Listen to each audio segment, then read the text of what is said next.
Everyone, welcome to Bonnevaux and to yoga at Bonnevaux and yoga in your, wherever you're doing yoga. It's lovely to see your names coming up every week, and there are lots of you, so welcome. Just to remind you that we're building a page. We haven't finished popping everything onto it, but it's going to have the three kind of series of classes we've done so far since the beginning of COVID. There are about groups of 8 or 9 classes, and each series is really a review. It's really an introduction, a review, a deepening of some of the basic themes. So you'll see some of the other classes coming on, and I'll language it a bit to help you, or if you want to share with other people, so that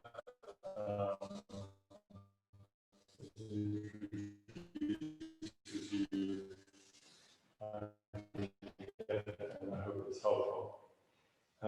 We've started these classes standing, kneeling, or lying down, but you see that we always go into and I hope by the repetition it looks obvious, but it's actually the thing that we forget. We forget that we are weighted beings in something which we call gravity, which is a multi-directional thing, which we experience as weight, and then we experience it as displacement in space and timing. But we forget that this is a real basic building block of my body, that I have weight, that I take up space, and that I'm contained. We forget and we start looking at the shape. And that's, I think, where yoga starts to get really complex and you wonder, what am I really supposed to be doing? But it's also where we get injured.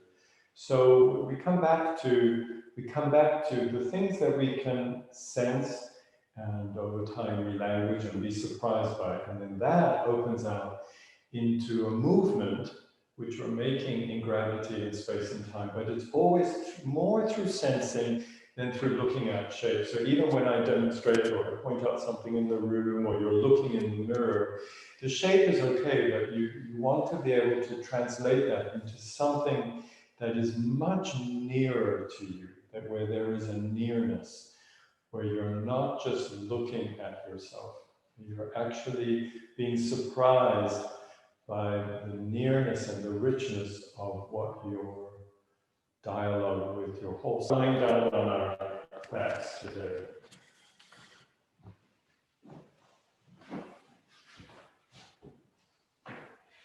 And when you lie down, there's 2 related but really different ways of letting your body be on the floor, which give you a particular weight signature. And the one that we often see in modern movement classes, yoga or Pilates or Alexander technique or whatever, is you lie on your back with your legs bent. It's what Alexander would have called semi-supine. Supine is with your belly up. So let's just do that for a moment. You bend your legs, you plant your feet on the ground, and just feel what that's like. When you lie like this, with your legs bent and your feet touching the ground, you are giving your nervous system and perceiving system a particular message, which is, my feet are touching the ground. So it's like standing, but I'm lying down. So we don't fall asleep like this. I mean, we could, but this is not normally how we sleep. There's something about being present to this moment with my feet touching the ground. So that's one thing about lying like this. And then the feet are loaded with these weight receptors, and they're constantly talking to the whole body and to the inner ear about, am I on the ground? Am I safe? Is the ground moving? Is it not moving? So that's kind of what we're evoking. So just feel into that. I feel my feet, My legs are bent, my feet are touching the ground. Yeah. And then, when we bend the legs, we release the pull on the curves and counter curves of the spine. So usually when you bend your legs, you feel a release or maybe a lengthening of your lower back curve and your neck curve, which is lovely. It's not the best thing in the world or the only thing, but if you're like me, I have very springy curves to my spine, it immediately calms all of that. So just feel that your feet are touching the ground, your legs are bent, your feet are awake, and just that you are letting your lower back ease towards the floor.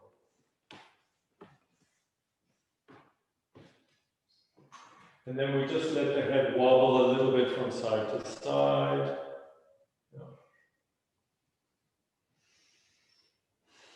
And just notice, you're not looking at yourself. You're listening to my proposals and you're just noticing, here I am with my back on the floor, with my legs bent, with my feet awake to the ground or the ground awake to my feet. That does something to my lower back, something to my neck. If your neck needs more support at the head or under the neck, you should do that. You know, always put a little book or a folded towel under your head or curled up under your neck. And if your lower back is wobbly or your sacrum is wobbly, you can always put a rolled up towel under the curve of your back. Just listening into this that I am getting. The head wobbles from time to time, and I'm just listening to the sense of my own weight. And I've chosen to have my legs bent with my feet flat on the ground. Yeah. And I'm letting all of that wonderful tension and activity and vectoriality and the punchiness of being upright and getting about in my day, I'm letting all of that quieten down.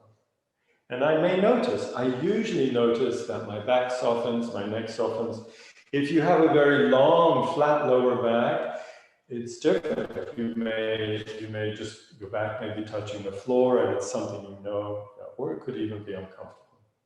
Okay, so let's straighten the legs. Straighten your legs on the ground. Straighten your legs. And do not put your feet close together. Leave about 1.5 feet between your feet. And just notice the difference. This is different.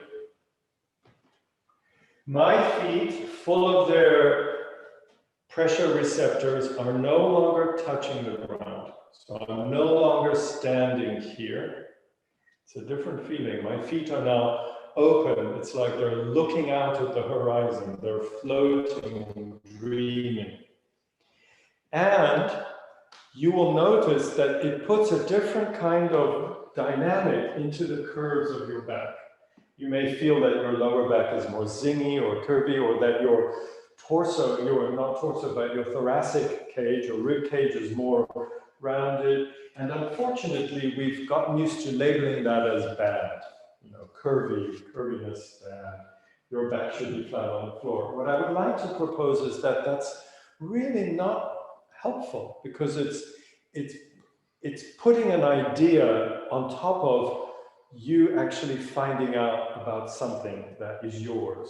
So let's stay with this for the moment. Long legs, long arms, curves, zingy, relaxed, different types of tensions, pulls and pushes. If you are uncomfortable, some people have a sacrum that really sticks out on the floor. You can put some padding under your bum or under your knees a little bit. But here we have long legs, and we're just heavy and breathing. And I just want you to notice the curve of your lower back, the counter curve of your rib cage, the curve of your neck, the counter curve of your head, the curve of your bum. You will notice that you have curves and counter curves that go all the way down your body, down your legs. There is a curve under the knees. It's different from the curve of your heel. We have this river of hills and valleys, or curves and counter curves. Just listening in to that. Now drop your arms away from your sides a little bit and be palms up. Okay. And then let the breath in. So you're going to do a breath, but don't worry about should it be in my belly or where should it be. Just take a big breath. Just let the breath in. And then let the breath out. Yeah, let the breath. So there's no such thing as correct breathing. Deadly. And it's deadly, I think, in yoga if you're told that belly breathing is correct breathing. No, belly breathing will eventually lead you to depression if that's all you do. You're not supposed to just belly breathe all day long. So if you're running to catch a bus, you need chest breathing. If something is making you pissed off, you're going to start breathing in your chest. If you go to a meditation class or a yoga class and you slow down, the breath may drop towards the belly and you might start gurgling. But it's going to slow the system down and lead you towards sleep. So take another big breath, and this time as you breathe, so just let yourself breathe or let yourself be breathed, but as you breathe, notice what happens to the curves and the counter curves along your spine. The breath comes in, observe what's happening to the curves. Where do you feel pulls as things fill? And then when you breathe out, what releases? And don't worry about, is there an ideal somewhere out there? Just feel it in yourself. Take another big breath. What happens? What fills? What empties? Where does the breath go? You know, do you breathe in your bum? Do you breathe in your lungs? Do you breathe in your feet? The breath comes in, you open, the breath goes out, you empty. Maybe you have the opposite feeling. But you will notice that the curves and the counter curves seem to be moving as you breathe. So usually we have the image that I'm doing the breathing. So it's like me is breathing. So me is moving the breath. I'm taking the air in and then I'm putting the air out. But actually, take a breath again and you will notice that the breath is moving you. So just notice that, this shift of figure ground. Just let your imagination open to the fact that I breathe, or I am being breathed, and the breath is moving me. Breath comes in, breath goes out, and you will notice there's a tension and release along the hills and valleys of your spine as the ribs and the belly go up and down. So just enjoy that for a few minutes. Just enjoy noticing.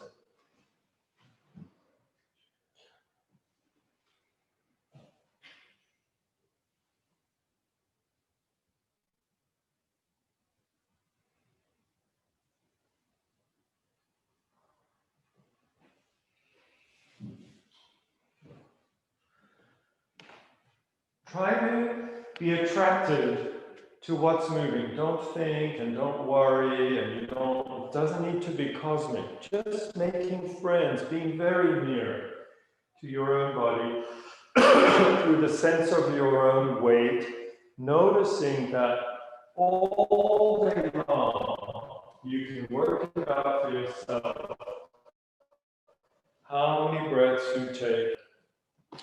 We think that shopping and other things are the big repetitive movements of our life, but actually breathing and walking are the two most repetitive and costly movements that we make if it's not free. So the breath comes in and out, and just notice. Obviously my ribs move and something in my belly moves, but you might start to notice that your head, if you let go, your head also oscillates as you breathe. Something happens in the neck and throat. Something happens in the bum and legs and arms. If you get very quiet, you'll notice that your arms, even though it's a micro movement, they rotate out and in. The legs, even in a very micro sophisticated way, rotate in relation to the body, filling and emptying with air. So don't make it complicated, just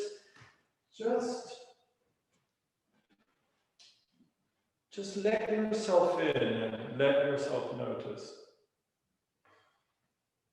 It's like when you go for a walk in your neighborhood and you see something new. Through repetition, and then we see something new. So just let that happen. I breathe in, I breathe out, and I notice how the hills and valleys change, how things ebb and flow, how things shift and rotate, how things get pulled together and get released apart. So the breath is moving me. Breath is moving me. Wonderful. There's so many forms of breathing, including snoring. Also known as snuffling. Was that helpful, everyone? Just letting that open up. So I'm not doing my breathing, I'm being breathed. And it's really interesting and wonderful to discover how much the breath moves me all day long. It's healing and therapeutic to let yourself be here. Okay, so let's bend the legs again. Plant the feet on the ground. Yeah, and just notice again what happens to the spine, what happens to the tensions and releases. Great. And then we're just going to fold the legs in and put the hands either around the knees or behind the knees.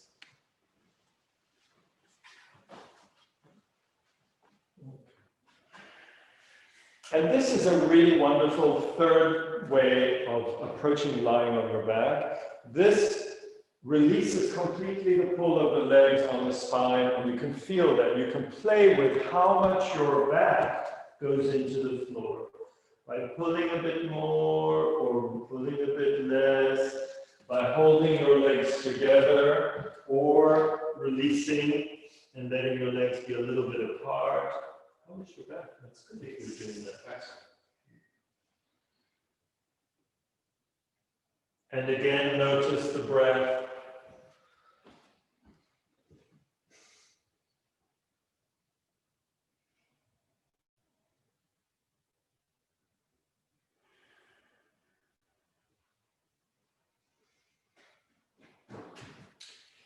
And one of the things that being quiet, with mindful embodied movement, is that your body reminds you that there's a difference between action-oriented things that you can complete and other kinds of movement systems where you're resting in the movement. And there's nothing to complete, there's nothing to get wrong or right.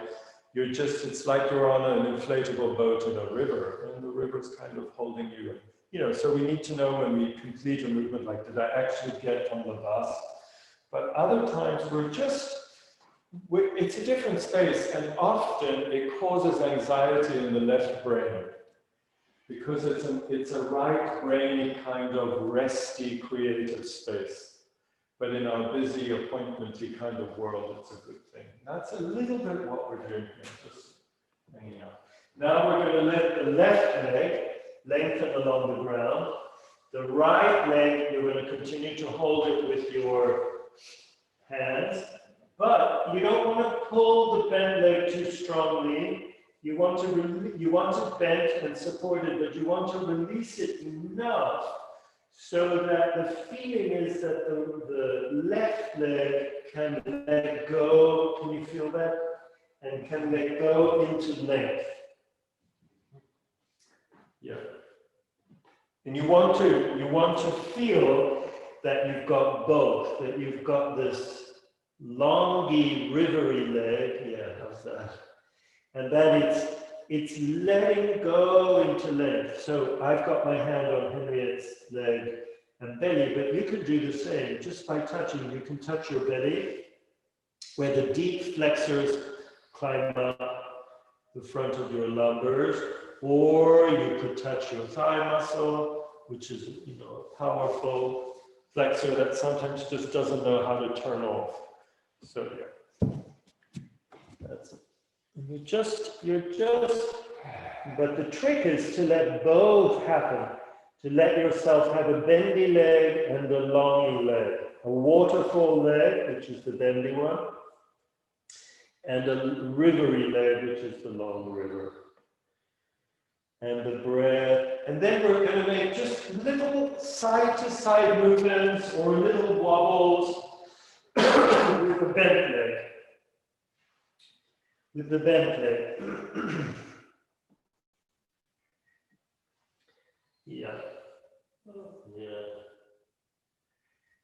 So these little wobbles are amazing and delicious to the body. Of course, being still is also delicious, but wobbling is also a form of stillness, because we know that in the fascial system of the body and all that stuff that wraps around between bones, organs, and muscles, we have all these mechanoceptors, all of which have Italian names for some reason. They're called Pacini's and Ruffini's. I think that's because Italians can't stop flapping their hands and moving around.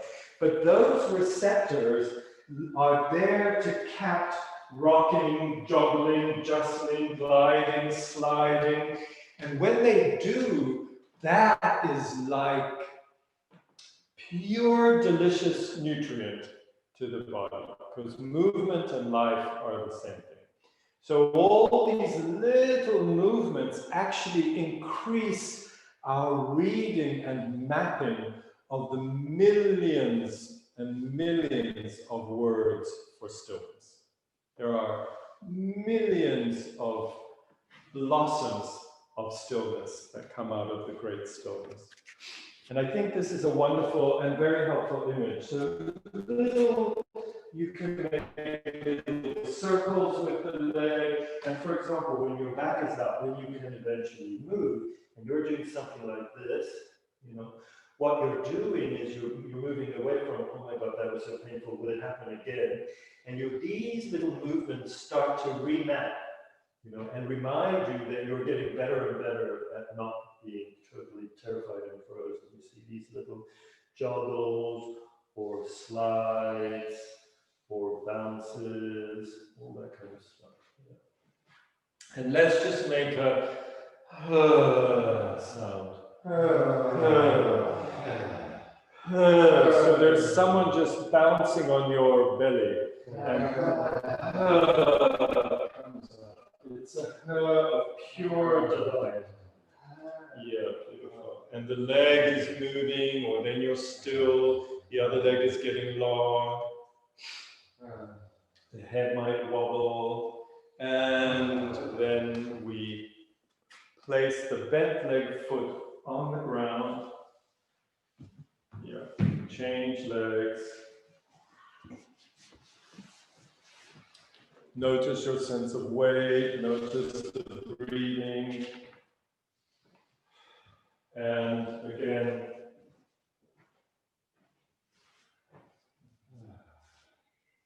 we have the bent leg.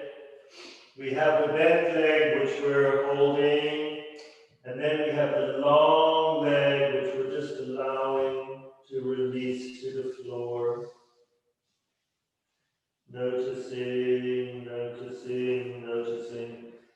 And then you can free up a hand and put it on your belly or your thigh. All these simple things, which in yoga are called mudras, when a gesture completes a circle by touching another part of the body.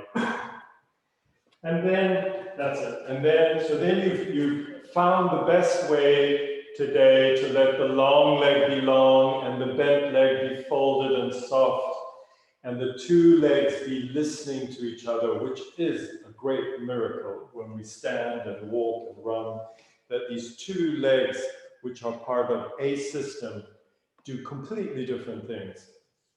Yeah. And then beginning to have little movements of the bent leg. And of course you can do the same with the long leg, but don't make it too complicated. Little wobbles and joggles. Yeah.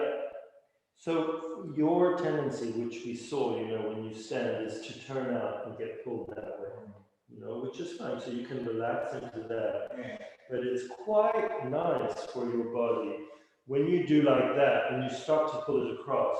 You just educate all of these rotator muscles to let go. Yeah. In here. Yeah. Right in there.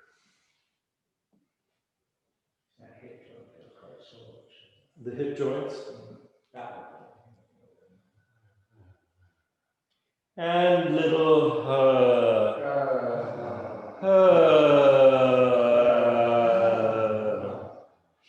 Very nice. And you can always wobble another part of the body like the head. So any kind of wobble that you let trickle through the body, we've done millions of types of these things, it jostles the inner ear and awakens the gravity response. So you feel weight. You feel and we don't wobble and make wobbly sounds if we're not feeling safe. We freeze, we become very small, and we hold our breath. So this is completely the opposite. I feel safe, I feel warm, blood is circulating, my skin is pink, I can look around, I can inhabit the space, I'm wobbling.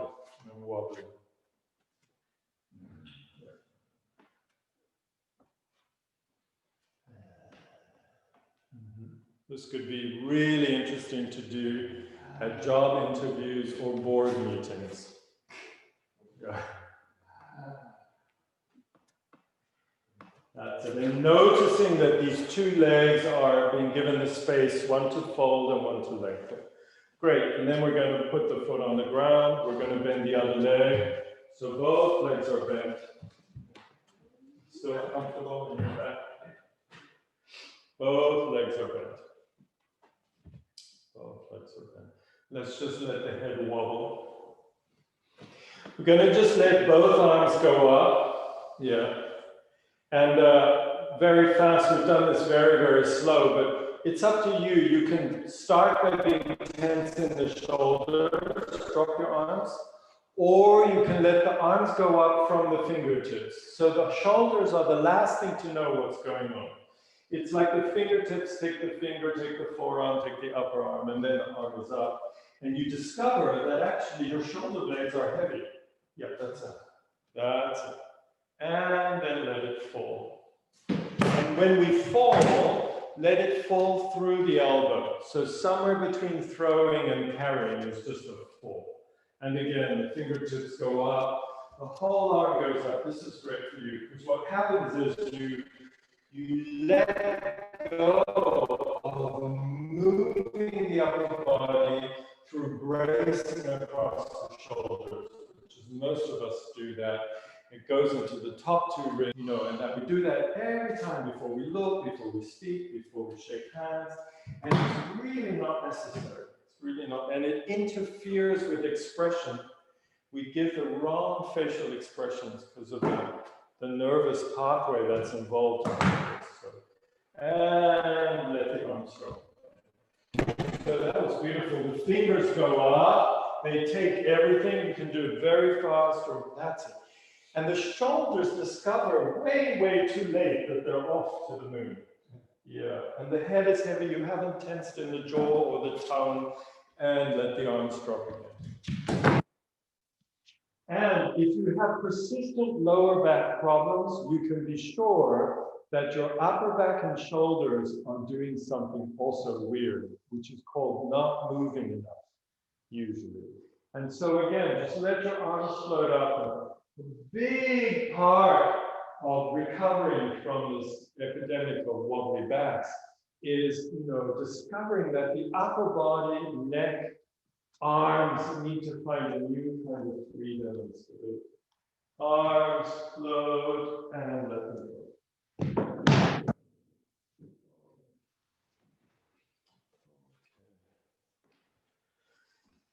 Great.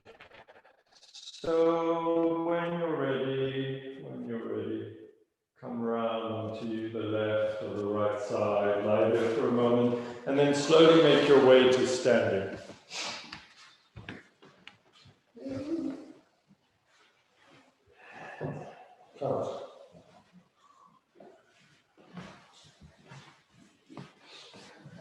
It's tricky, no? In the afternoon, you make this part too long.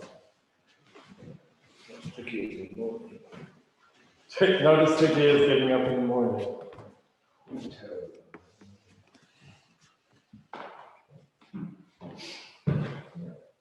Okay, and then just go for a little walk, just to feel I'm walking in the space, my legs and pelvis swing as I walk, but also my arms and shoulders swing.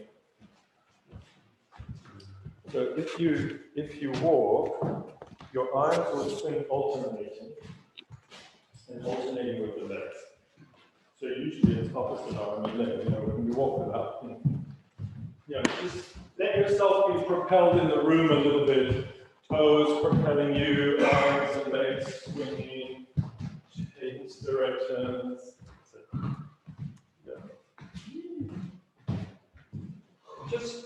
Just enjoy, notice how things move, and we get eventually you can get really curious about things that don't move, and we wonder, how come that never moves?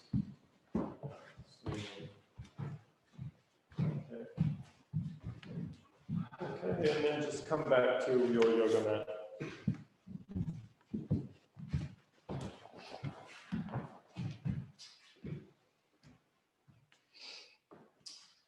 Okay, so you're standing on your own 2 feet. They don't need to be all super parallel and correct. Just under you can adjust as we go along. And we're just gonna let a swing happen through the body from the arms. It's my arms that are making me do this. My arms go to the right.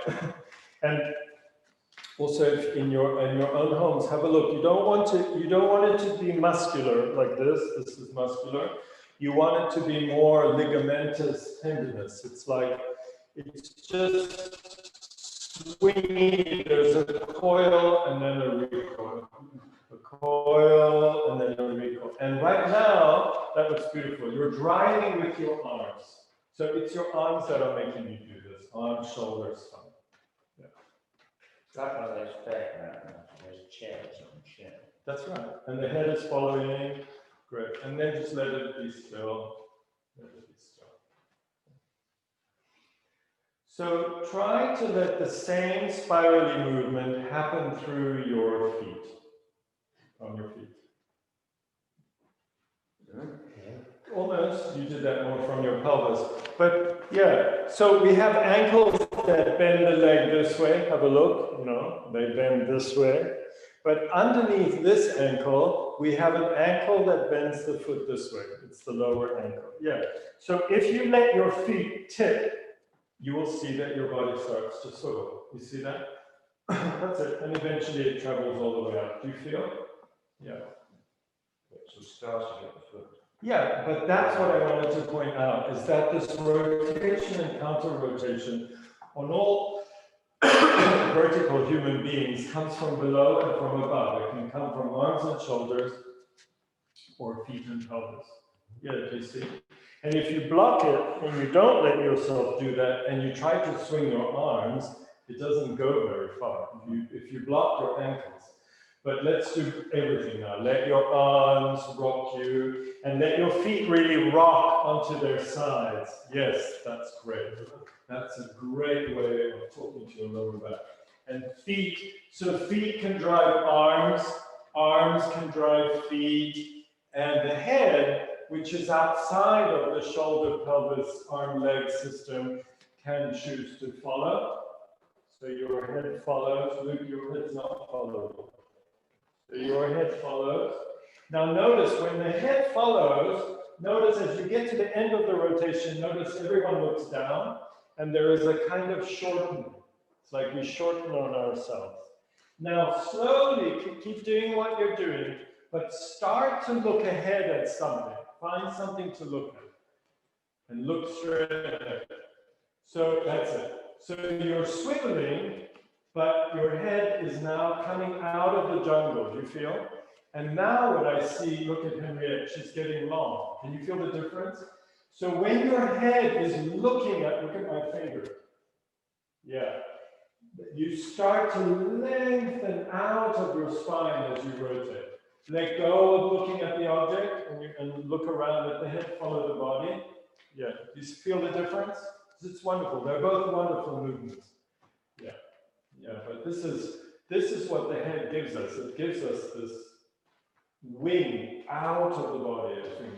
Wonderful. Okay, have a break. Have a break.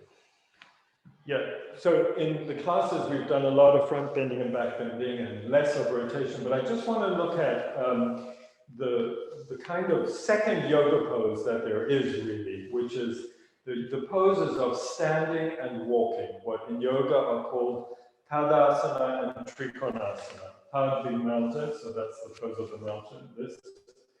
And Trikona is triangle, the poses of the triangle. And they're amazing because they're ancient, but they are like a very modern PhD on the science of walking. And triangle pose simply happens when you take a step in front with one foot. You just take a step, not too big, not too big. You take a step in front. Yeah. And then all the options emerge out of here. So we just take a step, and we're going to turn the whole body down to the ankles, like that. Yeah, all the way, yeah. So if you did this at a traditional yoga exam, you would fail. Yeah, but it's interesting because we want to isolate something, which I'll show you in a moment. But isn't it interesting that you can make the rotation percolate all the way down into the ankles? And I think it's wonderful as long as it's not hurting ankles or knees. Yeah, and then let's go the other way. Yeah, across the body, keep the same feet, but again, you have to let the ankles roll. That's it. You feel? Yeah. And come back and go the other way. And if you speed it up from the ankles, we have the swivel we were doing earlier. Yeah, that's great. Is that okay?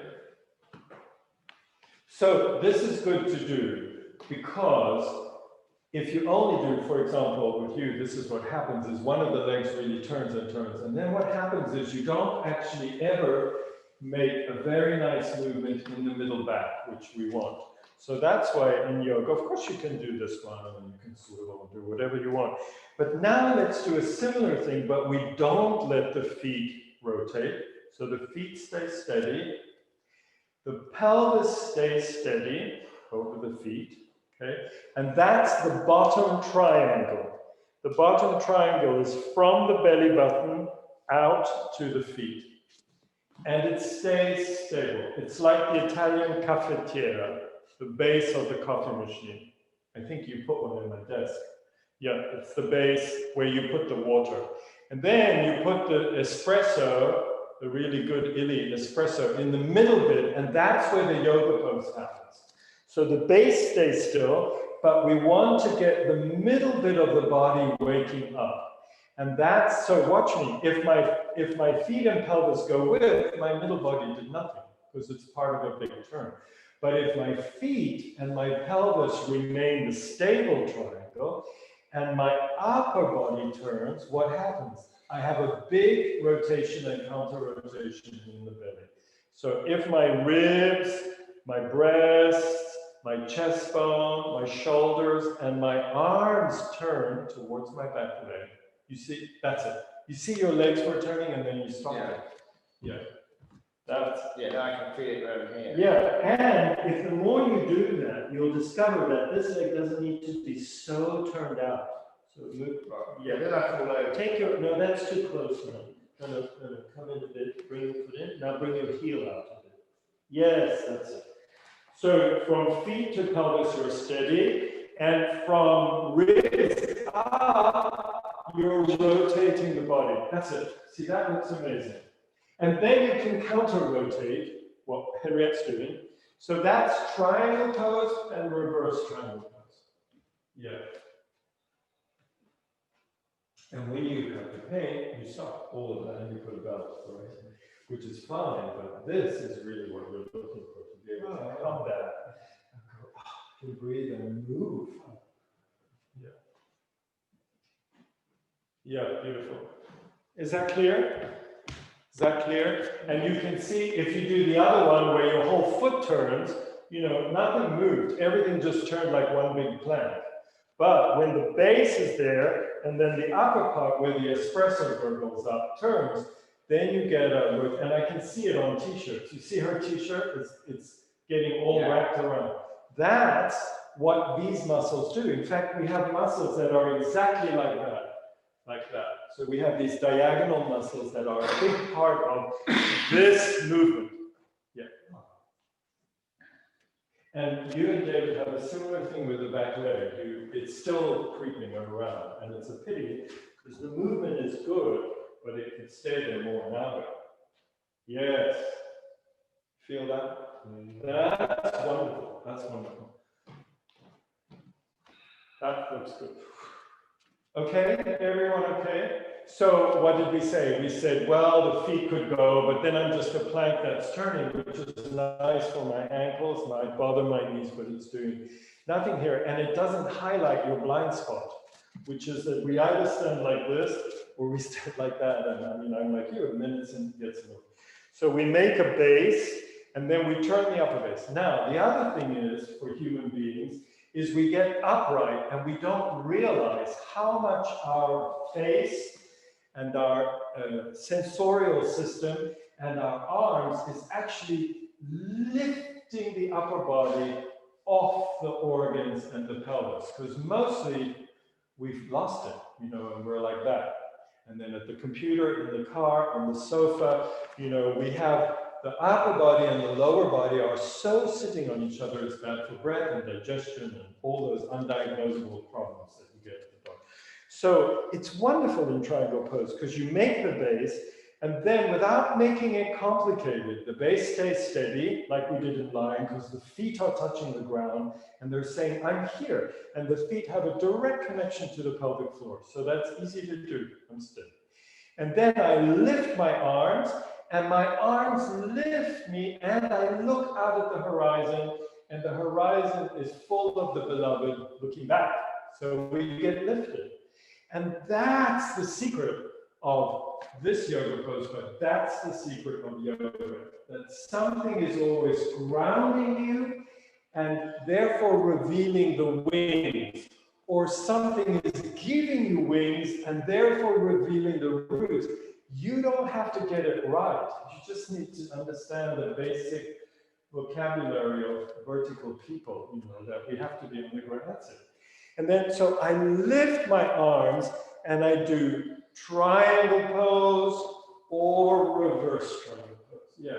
And then you can tweak the edges. You can go a bit far, you can do a bit less. You could, let's just see just for a minute. You take this heel out just a little. Yeah. And then lifting and dropping the arms. Remember lying down. So you don't need to be all in your shoulders. Just let your arms be lifted. Yeah, the fingertips and the sense of your regard going out to the horizon. That looks great. It's huge. It's huge. Yeah. So the beloved gives you your posture. Otherwise, it's me in the mirror and where should I be? You know, and this triangle pose then becomes so complicated, you don't know where you are anymore. No, you're upright in a world that's regarding you, and you just open to it, and that lifts you and begins to help you map. Yeah, begins to help you map where you are. And you feel that? And it begins to, the depth of the rotation is directly proportional to how much roots and wings you have. Because if you're collapsed on yourself, you have no rotation. You have simple grumpiness. Yeah, that's it. And depression. And all of that stuff, yeah. So lift, yeah. And it awakens the deep belly. Remember you asked about the belly? Yeah, it awakens, there's a muscle under the diagonal ones which goes around, and yours is asleep.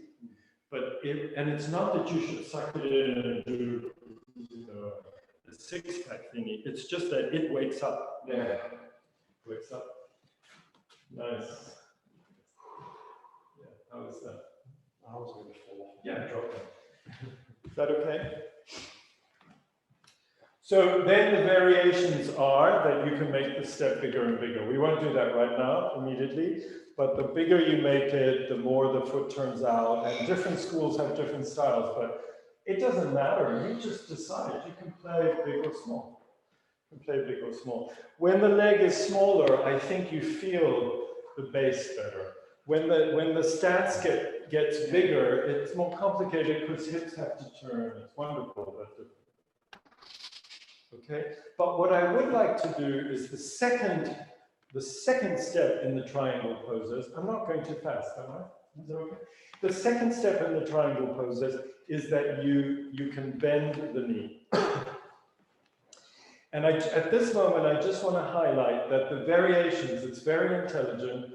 All the stepping variations begin from the back foot, that your weight is on the back foot and you've stepped forward, but you're still on the back foot. There's a whole nother set of variations where your weight comes to the front foot, and those are called the warrior poses and the moon poses, and they're different. We'll do them another time, or maybe later.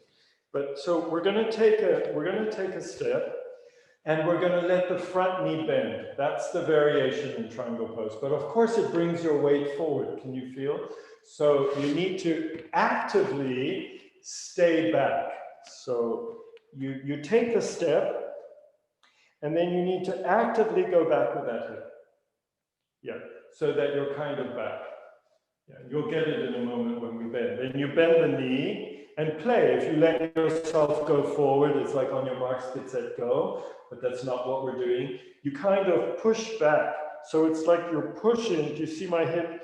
You're pushing your hip back, and then it'll help you when you bend the knee and you rest your elbow. So quickly rest your elbow on your knees. Don't bother your back.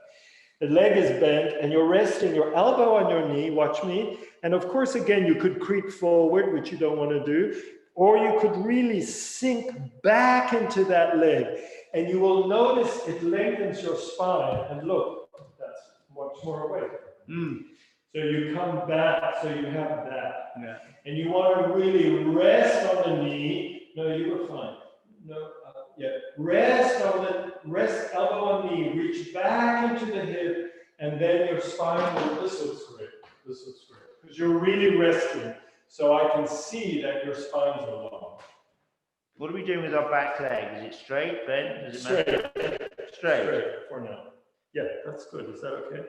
And then this is, see, this opens up. You get leg. Yeah. Rest on the knee, reach back with the hip. And just ask yourself, am I doing extra tension stuff? Or am I completely resting on my knee and getting long through my spine up to my head? Great, and then come back up. Yeah. Is that okay? Yeah. So there are all the variations with your arms out, but I think with the knee, with the elbow on the knee, you can feel the spine lengthening. Because otherwise what happens is this. You kind of go, watch my back, and then I go like this. I flex here, and then it's too late, and I've shortened, and then I'm trying to do the pose, yeah? But watch, the minute I rest on my knee, I transmit into my heel and I can let go. And then my tail goes back and my antlers grow. And then we'll do what we're going to do next. Just watch me for a moment. I'm going to put my hand on my sacrum, like that. And I'm going to feel where my tail goes out as I wake up my toes and I reach back onto my heels. And then I'm going to look down at my big toe. Go for it. And that will help me also involve my cervical vertebrae, my neck.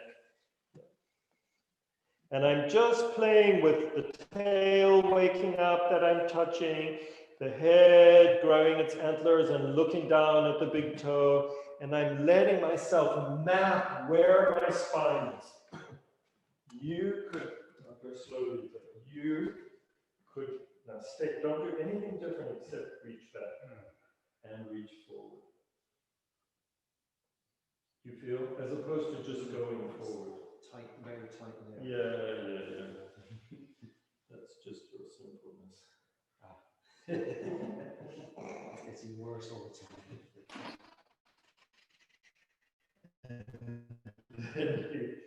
And then you look down at your big toe. Yeah, when it's too much, you just stop. Yeah, that's great. Lots of length. You too, you could be more back here. Well, don't change anything. Yes. You see, because you could go forward into a lunge, but we're not, right? We're staying here. Yes. Okay, and is that okay, everyone? And then you're just swiveling. And then we try on the other side. Now, if you just stay for a minute, yeah? Can you straighten? So when you straighten, yeah, it gives you a chance to, just don't change anything. No, don't change anything. It gives you a chance to wake up your ankle. No, Sorry. no, it's okay. Just let me do it. Yeah. Yeah, you see, it's a bit surprising because your body wants to do that.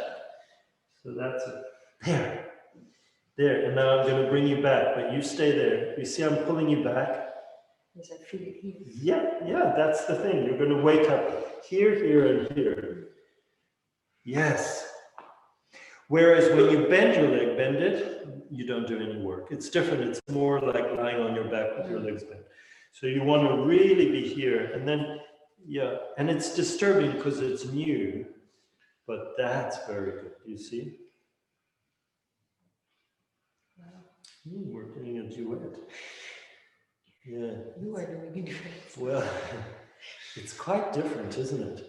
Yes. And look how your body's just letting go. It's amazing. Amazing. Toe. Yeah.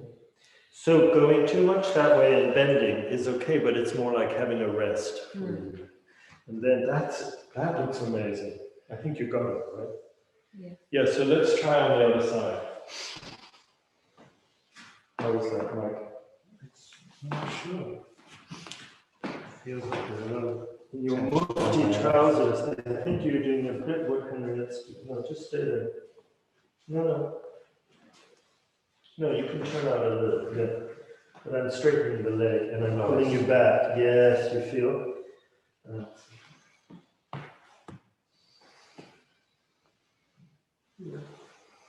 Yeah. Good. So that looks good, David. Other leg, you tend to want to zoom.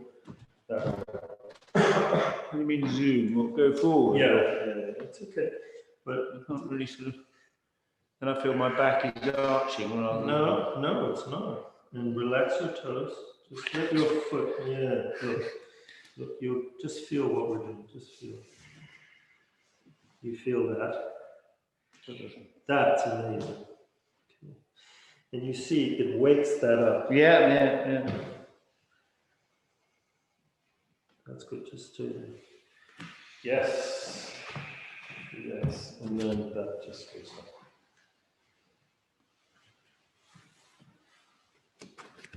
Great. Well, just look down at your big toe. It's great.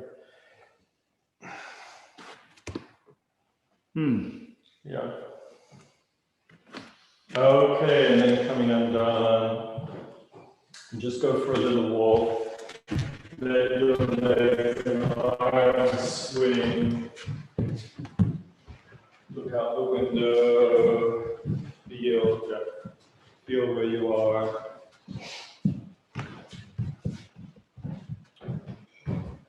Is that okay? So we have triangle and reverse triangle with legs straight, but also with legs bent.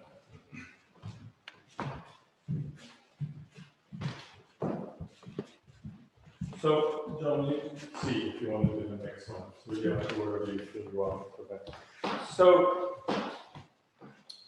we're going to do what we just did. We're going to take a step, let the leg bend. So tiny point, you just, and the mat will help you. I'm just going to face the camera a bit. But when you step, there is a tendency when you make the step, then you have this heels end up on a straight line. So that's not so helpful for the pelvis. So try to let your foot go forward where it was before as opposed to adducting. Yeah, that's it. So we take a step. And we do what we did before. We bend the knee, we rest the elbow, we reach back with the sit bones, so the back leg is straight. Watch me, so I'm not zooming on my front. Do you see, like that? I'm actually back there, back. And I can feel my heels going in the ground. And when your heels go in the ground, you're less likely to be grasping at the toes. So I'm more free in the toes. I'm on my knee, and then I'm looking down at my big toe. Now this is up to you. You can stop here, or you can slide your hand down to your ankle on the front foot, and you can rest your leg against your elbow, and the hand is still on the sacrum at the back. And now I'm going to go like this. I'm just going to let my arm float up. Watch me for a sec. And as my arm floats up and I rest down on my ankle, watch my shoulders. I open my upper rib cage. I'm not doing it in my pelvis. It's just up here. So the arm flies up and the arm sinks down, and I open my ribs, but I keep looking down at my big toe. So that's huge on the neck bones. Yeah, beautiful. Huge on the neck bones. Henriette, that looks amazing on the back foot. Yeah. Anything going on in my neck? So shoulders, I'm coming around. That's the only thing I'll talk about in a minute. Everyone's done the rigor mortis shoulder movement. Yeah. You feel the difference? Now you're open. And you're very bendy in the upper body and neck. So you want to be a little more like here. There, you feel that? Yeah. As opposed to more like a back bend, like some Russian ballet thing. Yeah, you see you're more here, yeah, and more open. Great, great. And come back up. Come back up. Yeah. Yeah, is that okay? Yeah. So it's quite deep, but this is what happens. The shoulder gets, what's the best way to do it? The shoulder gets confused. So we go down. We're resting. Just watch me for a minute. We're resting and we're here. And then I go down. Look at my arm, this arm. I go down. And then I think of bringing the arm up from here, but that's it. You're going to be stuck there. Okay? And you can't actually come through the joint that way. So what you want to do is you're here, and you want to let your arm come forward, and then it opens you up that way.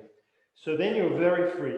You're very free to make the movement wherever you want. So try that on the other side.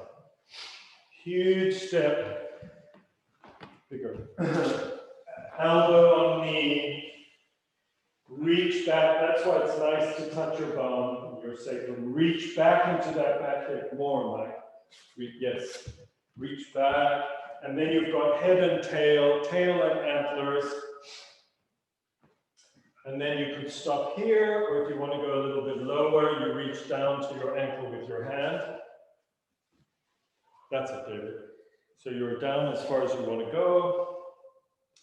And then when you open, that's it. You open that way. And then you have room to, the arms turn the upper spine, like we did in triangle pose. And it's a very deep movement. Yeah. And you're still looking at the toe? You look at the toe, and then when you've got that, you can also look straight out or straight up. Straight out that way, sorry, out to the side, or you can rotate the head all the way up if you feel stable enough. Yeah. Beautiful. And your arms should be moving away from each other, That's it. Yeah, that's beautiful. And you're always finding your roots. You're always finding your roots, and so having wings. You're always having wings, and so finding your roots. But the roots, what's through the heels? In this case, it could be your heels, yeah. Just seen this huge one of the herons landing over there. Wings and heels. Beautiful. You could see, this is good, but if you feel this, see, if you were just here, feel the difference? So even if you wanted to look up, you would be, you can keep turning. You see, you have more room to turn. Yeah, yeah, that's amazing. Okay. So let's just lie down again. I think we did both sides of this, right? So just lie down with your legs bent this time, and your feet flat on the ground. And drop your arms very wide.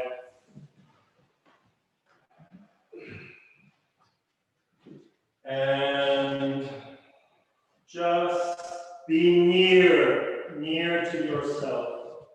Not watching, not doing, good yoga. Just near to yourself, connecting. Yeah. And really let your head be heavy on the floor. Wobble gently.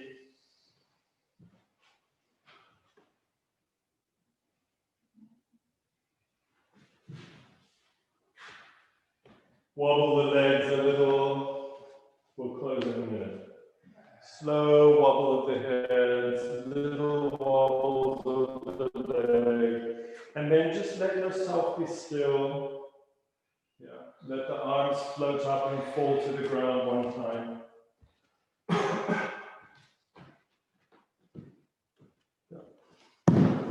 Very nice. Feel where you are.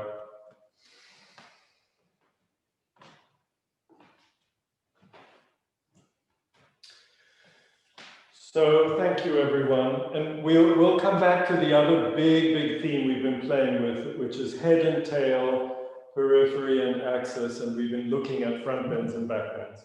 But we're going to start opening up the rotational needs of the body, which we're looking at today, because it's so basic to moving.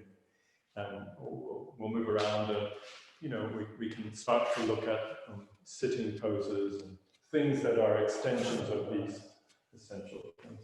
So wishing you a lovely rest of Tuesday afternoon, wherever you are in the world, or evening. And thanks, David and John and Henry. Thank you, Mark. And You changed the shape of my head. It was flat when we started. I couldn't move it. It was just like, like a flat. It was getting kind. And now it's got more round. Oh, that 16-year-old bit is starting to grow.